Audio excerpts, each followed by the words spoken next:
In the case of 1st, 2nd, and 3rd John, we have not read the wrong letter.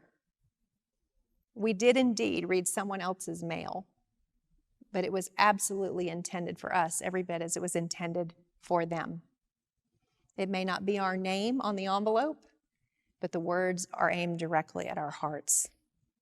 Because the problems of the early church are our problems: doctrinal confusion, false teachers, divisions, disagreements, lovelessness, disobedience or laziness with regard to obeying, doubt, believers of every level of maturity, but also the assurances of the early church are our assurances as well. Love the brothers. Abide in the truth of Christ. Walk according to the commands. Imitate Christ. John lived a long life. I would imagine longer than he expected that he would. The psalmist says that we have 80 years, give or take. And he prays that God would teach him to number his days rightly, that he would gain a heart of wisdom.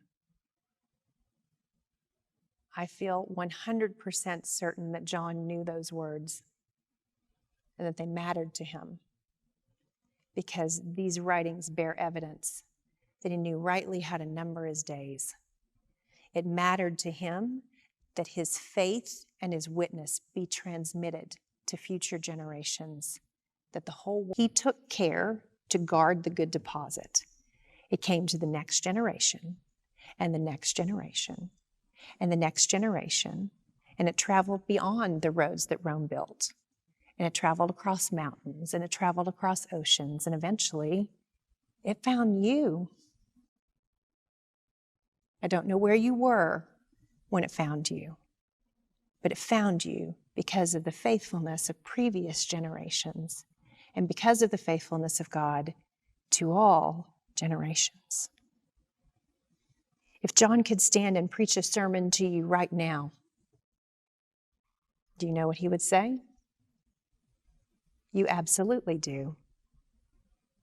He would say the same thing that he said faithfully for the years the Lord gave him on this earth. Jesus is real. I know him. You are not the same because of him. Walk in righteousness. Show love to each other. Guard the truth. Remember what you know. Keep yourselves from idols.